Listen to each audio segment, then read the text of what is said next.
Handle it, Mom. That is what my son texted me. 2 words. No question mark. No apology. No are you okay? No how is your eye? Handle it, Mom. I had been home from surgery for 11 hours. My right eye was bandaged. My left eye could barely focus. I was lying in bed when the doorbell rang. Heard it. I heard the door open. I heard 2 small boys run into my house. I heard my son's car back out of the driveway. I heard him drive away. I said nothing. I put my phone face down on the nightstand. I sat up slowly. And I thought, okay, Robert. If you have ever needed your child and found out, in the worst possible moment, exactly where you stood in their life, do not go anywhere. Because what I did in the 11 days after that text message is the reason my son sat in my living room 6 weeks later and cried. And I want you to hear every single word of it. My name is Carol. I am 66 years old. I spent 28 years as an emergency room nurse at Valley General Hospital in a small city in northern Georgia. 28 years of staying calm when everything around me was falling apart. 28 years of knowing exactly what to do when someone needed help and no one else was stepping up. My husband Raymond died 3 years ago. Fast and quiet, the way Raymond did everything. He had been fixing the back porch screen the morning it happened. The screen is still there. I never had the heart to finish it. Raymond used to say, "Carol, you are the most capable woman I have ever known." He meant it as a compliment. I am starting to think he was also giving me a warning. Our house on Birch Hollow Road had cream siding, green shutters, and a front porch with 2 wooden rocking chairs Raymond built the summer before he got sick. I still sit in mine every evening. His still sits empty beside it. My grandson Tyler is 8 years old. My grandson Cooper is 5. They both have Raymond's laugh. Sudden and wide, like something delighted them before they had time to prepare for it. I love those boys with everything I have. That is exactly what my son was counting on. Robert was not always this man. I need you to know that before I tell you what he did.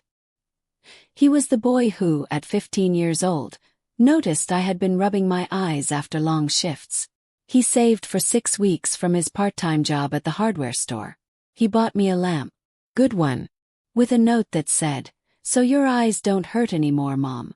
I kept that note in my Bible for 20 years.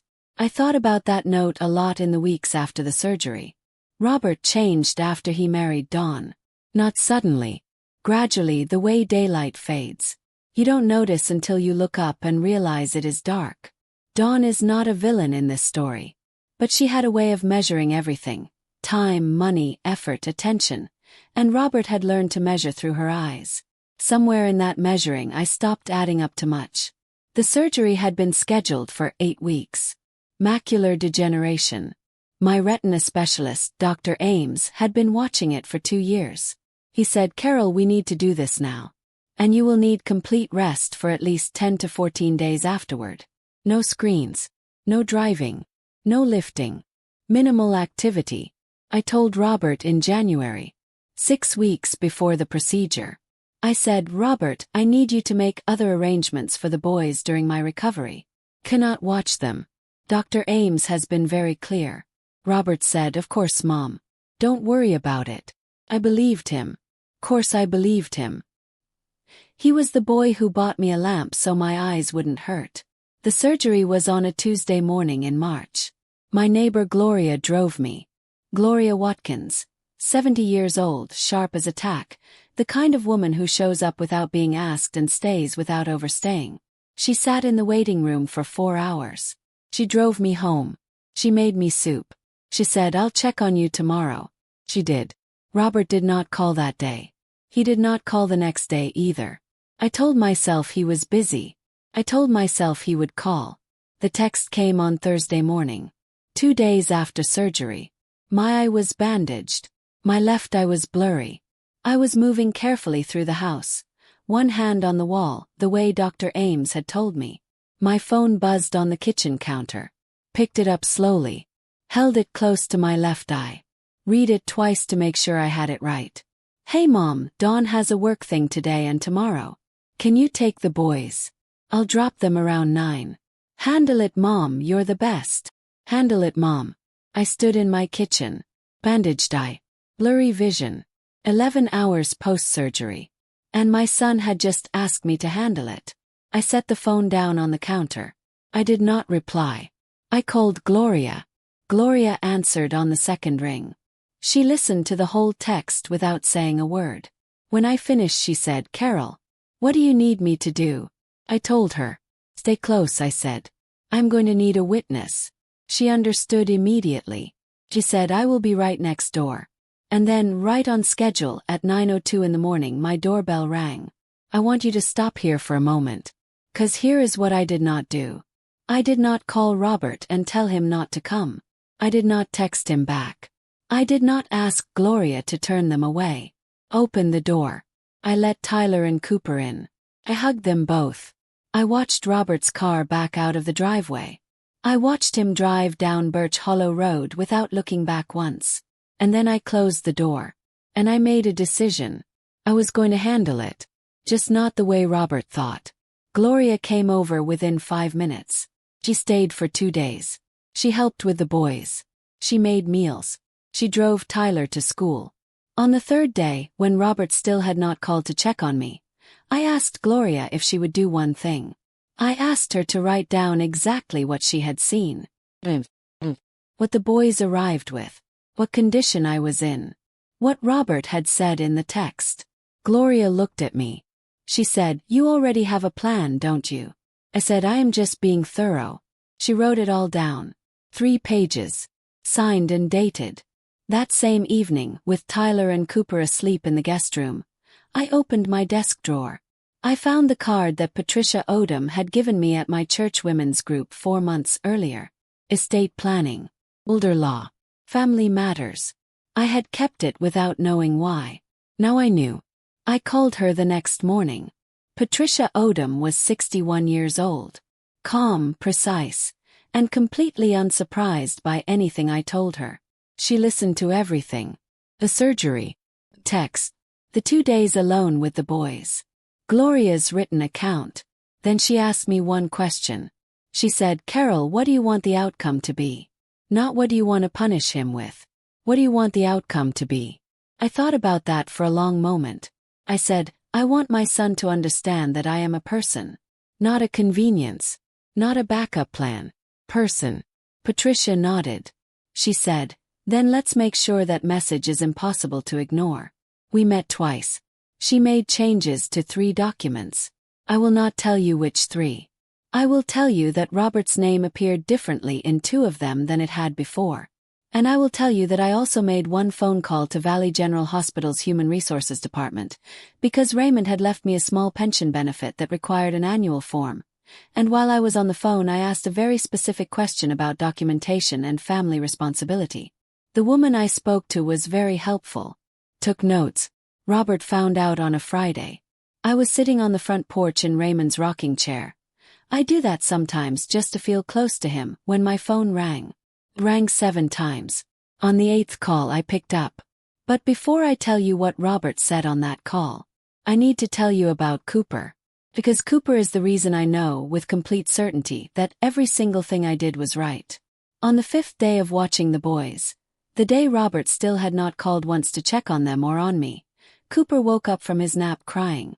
Not loudly, quietly. The kind of crying that means something has been sitting heavy for a while. I went to him. I sat on the edge of the bed. He crawled into my lap the way 5-year-olds do. All weight, no hesitation. We sat like that for a while. Then he looked up at me. "Grandma," he said, "does your eye hurt?" I looked at my grandson, this 5-year-old boy, who had noticed, when his own father had not called once to ask. "Little," I said, "but it's getting better." He reached up very carefully, with one small finger, and touched the edge of the bandage so gently I almost didn't feel it. "I'm sorry it hurts," he said. I held him tighter than I meant to. "I'm okay, sweetheart," I said. He was quiet for a moment. Then he said, "Grandma, why didn't Daddy stay?" I sat with that question for a long time. I said, "Sometimes grown-ups make choices that don't make sense right away. But I want you to know something. You being here, you and Tyler, that is not a problem. That is never a problem. You understand? He nodded into my shoulder. Then he said, "You're the best handler, Grandma." "Handle it, Mom." My 5-year-old grandson said it with pure love. My 39-year-old son had said it like an instruction left on a counter. I sat on that bed for a long time after Cooper fell back asleep.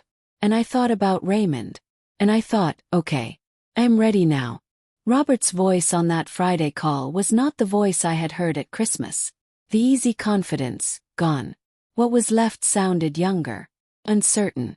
Like a man who had just walked into a room and realized the furniture had all been moved. "Mom," he said, "I got a letter from someone named Patricia Odom." "I know," I said. "What is this?" "It is a letter from my attorney," I said. "Why do you have an attorney?" "Because," I said, 11 days ago I came home from my surgery and you left your children at my door with a 2-word text. And in 11 days you did not call once to check on me or on your sons." Silence. Continued.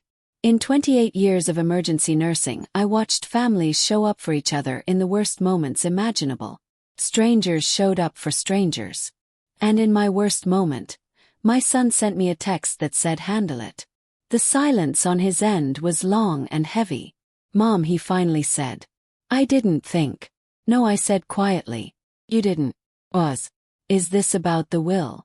He asked. "It is about the fact that I am a person, Robert. Not a service. Not a handle it. A person who raised you and loved you and apparently taught you that she would absorb anything without consequence. That was my mistake. I am correcting it." He did not speak for a long time. When he did, his voice had completely changed. "Can I come over?" he said. "Not yet," I said. When? "When you have thought carefully about what you want to say. Not what you want to fix. What you want to say." Hung up. I sat on Raymond's chair. The evening light was coming slow and gold across the porch. "Raymond," I said. The chair did not move. But I felt him there. Always do. Robert came 6 weeks later. Alone. He knocked. He had a key. He knocked anyway. Opened the door. He looked different. Something had gone out of him that I had not realized was there until it was missing. The assumption. The easy expectation that things would simply be arranged around him. He sat at my kitchen table. He had a card with him. Handwritten. He slid it across the table. Opened it. Inside he had written one paragraph. I will not share every word. But the last line said, "You deserved someone who stayed. I should have been that person. I am sorry I made you handle it alone." I looked at my son. 39 years old. Raymond's eyes. Raymond's jawline. A man who had gotten lost somewhere between who he was and who he had become, and was now, slowly, finding his way back. I folded the card. I put it in my pocket. "You can come for Sunday lunch," I said. 2 weeks from now. Bring the boys." He nodded. He didn't ask about the will. He didn't ask about Patricia Odom. He just said, "Thank you, Mom." And for the first time in a long time it sounded like he meant it. I am 66 years old. I spent 28 years showing up for people in their worst moments. I did it without being asked.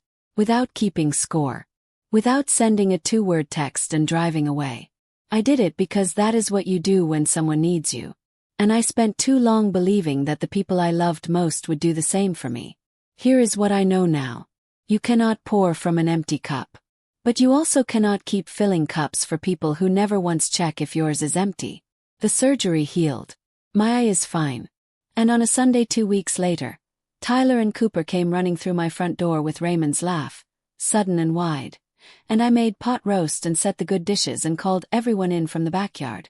And Robert sat at my table. And he stayed. The whole afternoon. He didn't check his phone once. Some things slowly with attention you build again. Have you ever needed someone and found out, in that exact moment, exactly where you stood? Tell me in the comments. I read every single one. Share this with someone who has been the one who always handles it, who needs to hear that it is okay to stop. And if you are not subscribed to Grandma's Moments yet, do it right now. Because the next story begins with a grandmother who answers a call meant for her son, and hears something on that call that changes everything she thought she knew about her own family. You will not see it coming.